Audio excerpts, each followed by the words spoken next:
It's a pleasure to talk to you, Mr. Malema. We are speaking as South Africa is in the middle of an energy crisis. It seems set to get worse. What do you think it is doing to this country? Well, its aim is to collapse this country and undermine the democratic project because those in power have relegated their responsibilities to who we don't know. They've not maintained the power stations. They've not built the new ones that are functional. And as a result, we are where we are. The interim CEO of Eskom, the state-owned energy company, said yesterday that over the coming months of winter, they might get to a stage 8 situation, which means there could be power cuts for pretty much 12 or more hours per day. But you have gone further. You have said that you think the grid will collapse. In fact, you said South Africa is going to be plunged into darkness within 2 weeks. Why are you exaggerating? I'm not exaggerating. I said this before they told you there was a stage 8 coming. The stage 8 is to prepare you that the worst are coming. And I'm telling you the truth as is. What is it that can avoid the collapse of the grid, which they've done in between? Which station have they built that is functional to its expectation? Which station have they maintained? Have they said, this one, we're closing it down, we're going to engage in major maintenance of this station? Nothing major has been done. But your statements could spread panic. Is that what you want? No, I'm not spreading panic. I'm telling the truth. Stage 8, they're just being polite. We're going to go, and you are talking hours, we're going to go days without electricity. It's a reality that we need to deal with. Even after announcing stage 8, the manner they did, which ANC politician have you seen panicking? Which president have you seen calling the nation into confidence about what is really happening? We hear from officials as if we don't have elected leadership of this country. On March 20th, you declared a national shutdown. You tried to shut down the entire economy in the midst of this power crisis. Is that responsible? That is the most responsible thing to do. Do you want me to fold my hands? Do you want me to not do anything? What will history say about me? I'm going to be asked a question, not by you, by the future generation, as to what have you done when South Africa was in a crisis.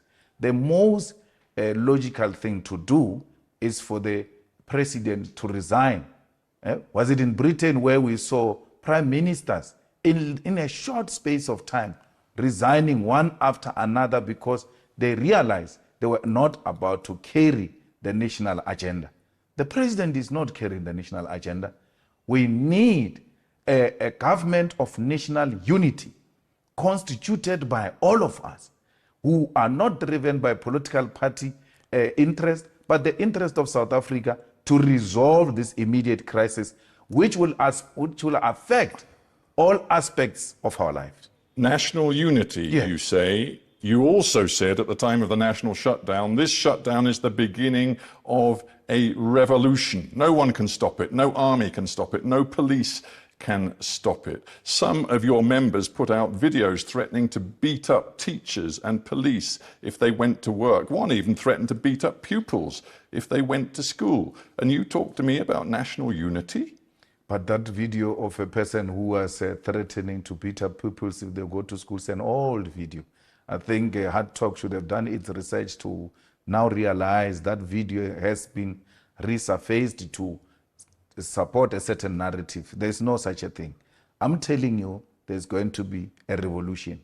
Let the grid collapse, and let's see what's going to happen. Let the grid collapse. I'm saying to you. How do you think South Africans are going to feel hearing you say that? People who are losing their jobs, people who have no income, and you just say... You are misinterpreting me. I'm saying to you, let the grid collapse as it is going to happen, and see what's going to happen in this country. I'm not wishing it. I'm saying it's going to happen. And you will see what's going to happen. Do you think that once the grid collapses, people are going to exchange roses with government. People are going to rise. And when they rise, there will not be any leader who will be leading them. There will be leaderless, there will be anarchy, there will be looting all over this country because nothing will be working.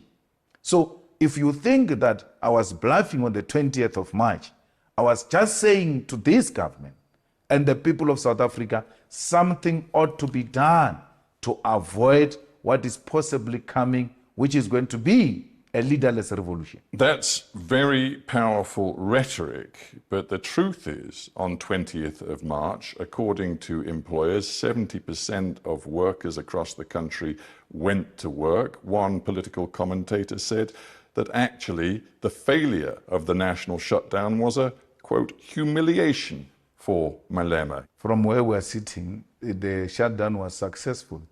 Nothing was operating. The South African media was at the public transport, taxi ranks, at bus ranks.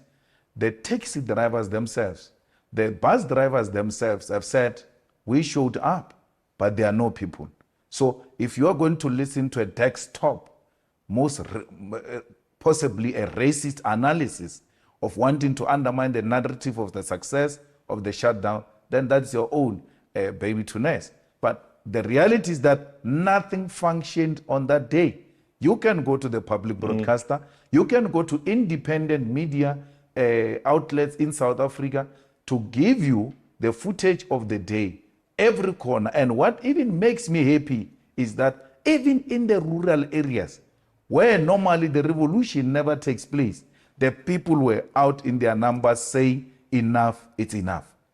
Let's think about the lessons to be drawn from the current crisis, because what we see is a state-operated energy giant which is failing to work. It is not delivering power to the people. We have other major state-operated companies, for example, Transnet in the transport and logistics sector, which are failing the people of South Africa. One, we could look at the aviation sector, all sorts of sectors where the state has failed. And yet your message is you still want to confiscate all privately owned land, essentially nationalize all privately owned land. You want to nationalize the mines, you want to nationalize the banking sector, and these are the key pillars of South Africa's economy. You want them all in state hands, and you, Julius Malema, are saying to the South African people, elect me, and I and my associates in the economic freedom fighters will run this economy. Absolutely. You know, 95% of South Africa is electrified. Do you know that South Africa gets water today? Do you know that South Africans, they're watching a public broadcaster? All these examples I've given you are state-owned. But do you know that we have seen this experiment played out in other countries? I'm thinking of Zimbabwe, I'm thinking of Venezuela, and the model does not look good to many South African people who see it. No, it looks good. We're using it now. We were better off now owning this. It's not like I'm saying, let's go and take Eskom out of the hands of the private sector. We are owning it already. So, and then South Africans have accepted and are happy with what we have. You're owning it already, and it's a complete mess. That's why South Africans are saying, let's get proper people to go and run these institutions. Are you the proper person? I'm a proper guy. I mean, I don't want to go too far back into history, but at various times you failed to actually file a tax return on time. You've been accused of different financial offences. You've never been convicted, but some of those charges were never brought to court. But you tell South Africans, despite your own history, you are the guy to run their economy. That's why. That's a mind of a lazy person who doesn't do his work. You will have to refer back to 15 years. I've grown up over a period of time, build a solid political party. The only thing you can keep on referring to is what you interviewed me about it 12 years ago. Get something new, my brother. No, I'm very... Show a skill of a hard-working presenter who does his research. You can't falter me. Since I've made my mistakes on tax when I was very young, when I was almost 27 years old, fixed that problem. Today, I'm a 42-year-old married men with children who has taken responsibility and built a solid party to be the third largest party without the support of white monopoly capital and the owners of the South African economy. You keep on referring to old and old things because you are now beginning to sound like a scratched CD. You have every right to tell Tell me now. you have changed. Tell me of me now. I've been in parliament for 10 years. Let's take one particular aspect of your policy positions. Yes. Do you think aligning yourself with Vladimir Putin is going to be good for South Africa? But that's what it is now. South Africa is in alliance with Russia, with India, with Brazil, with China. So why are you asking me as if it's some policy that is going to be implemented South Africa right after now, I took over? South Africa is in alliance with Russia now. South Africa right now calls itself non-aligned. In the context of the war, but these are two different things. South Africa is an ally of Russia. Now, the second question is, where does South Africa stand on the war? It says I'm a non-aligned in relation to war, but Russia remains South Africa's friend. So we cannot create confusion around there. Don't create an impression that it is Malema who's going to come and create an alliance with Russia. But there are some very specific... Actually, I will go beyond that. I will go beyond the friendship with Russia, and in the war, I will align with Russia, and I will even supply the weapons to Russia. Because Russia is in a war with imperialism, and any agenda that seeks to push back imperialist agendas, it's well within the policies of the EFF. You say, quite clearly, I would arm Vladimir Putin. Yes. You know that the International Criminal Court wants Vladimir Putin to face war crimes charges. It must start with Tony Blair. It must start with George Bush. It must go to Barack Obama. Then it can go to Putin. So let's get this straight. You're saying to me that your policy, if you were in power in South Africa, is quite simple. That your enemy's enemy, and it seems you regard the US and its allies as the enemy, your enemy's enemy is your friend. Never mind if he's a suspected war criminal, never mind if the UN and the ICC say they have compelling evidence of Russian war crimes. You don't care. As far as you're concerned, my enemy's enemy is my friend. You're exaggerating, but another point which you don't want me to go there is that Tony Blair accepted that they were wrong about Saddam Hussein to an extent that he did an apology of a thug, right? You have never called for his arrest. A man admitting that I was wrong.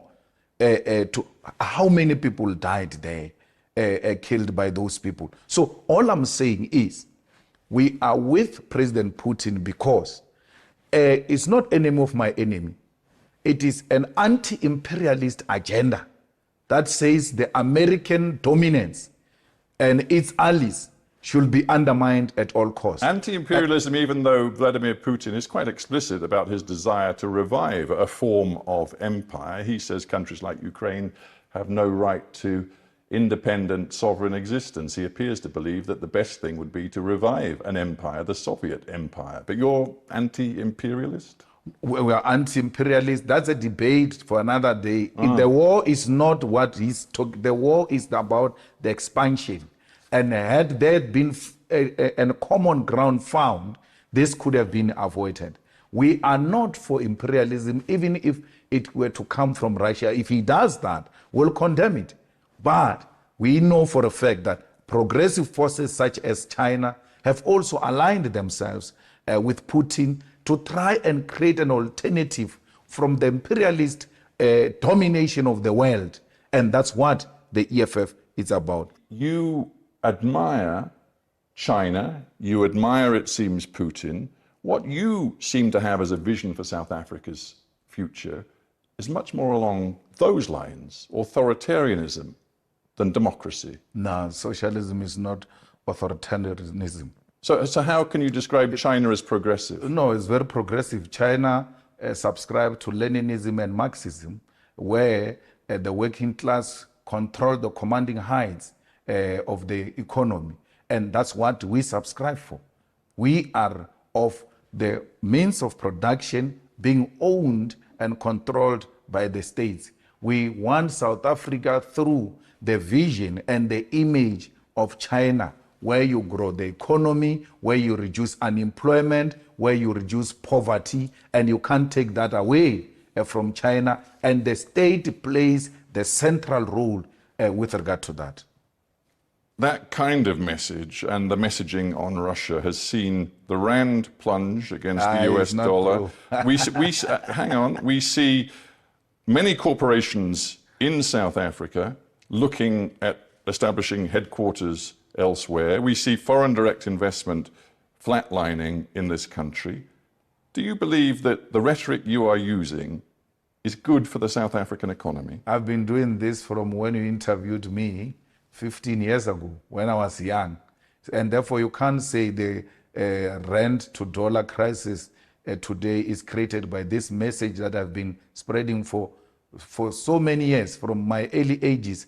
And then this No, party but what I'm has been suggesting is that the new party- tensions between Washington and the government in South Africa have definitely affected the financial markets. No, it was the crisis as we see it today, as we have this conversation, me and you.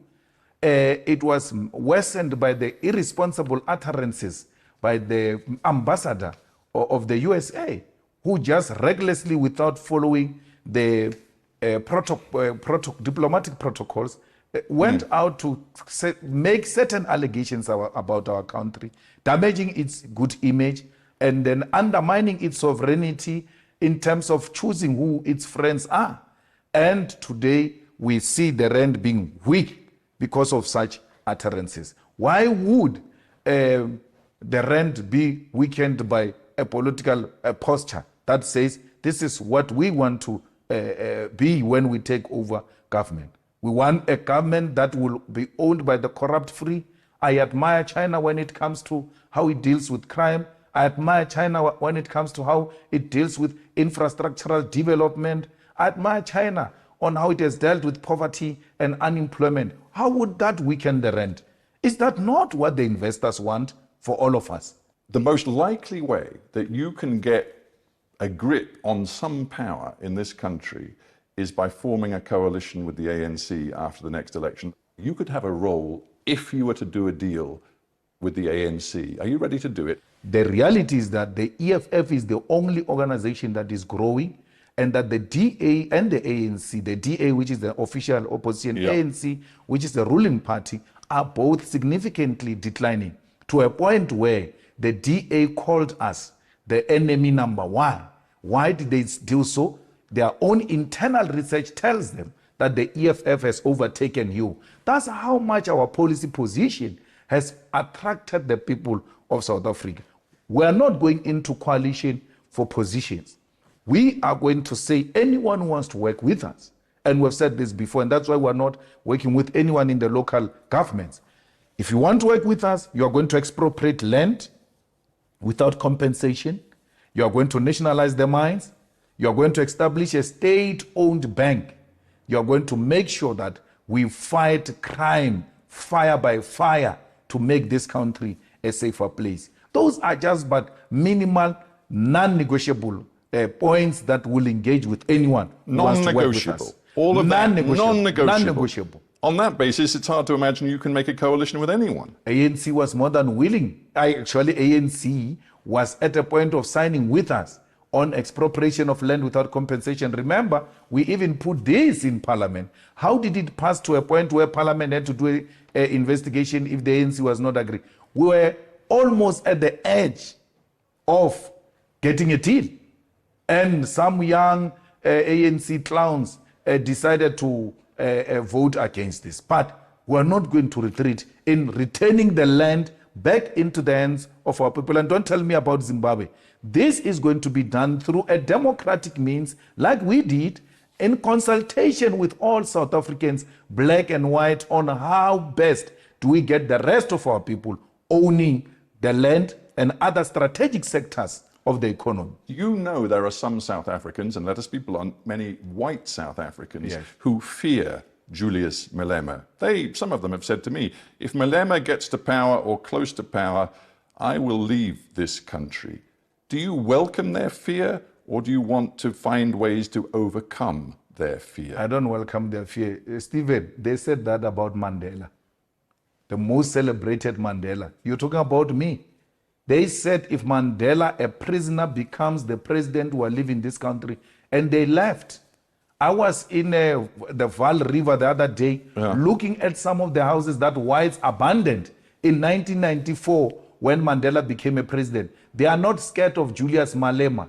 They are scared of an independent black man who's not controlled by any white person, who's not controlled by London. Last year, you said this. It was after you'd questioned whether a particular white person, why they hadn't been located and, quote, taken to an isolated space where our supporters could attend to the guy properly. And you went on to say, you must never be scared to kill. A revolution demands that at some point there must be killing, because killing is part of the revolutionary act. Absolutely. This was last year. Absolutely. Absolutely. You can't say you are a revolutionary and then be scared to kill. But once you go killing people around, you are a terrorist. When you've got the support of the majority of your people to engage in war, and the majority of the people are with you, that is the revolution. It's not terrorism. And therefore, I'm not a terrorist. That's why I'm saying, at least for now, the conditions have not dictated that there should be anyone who should go to the bush and engage in war to kill. But if those conditions necessitate, will without hesitation do that.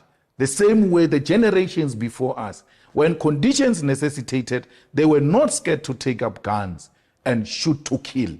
So I'm not saying anyone must be killed. All I'm saying is, let everybody come to the party.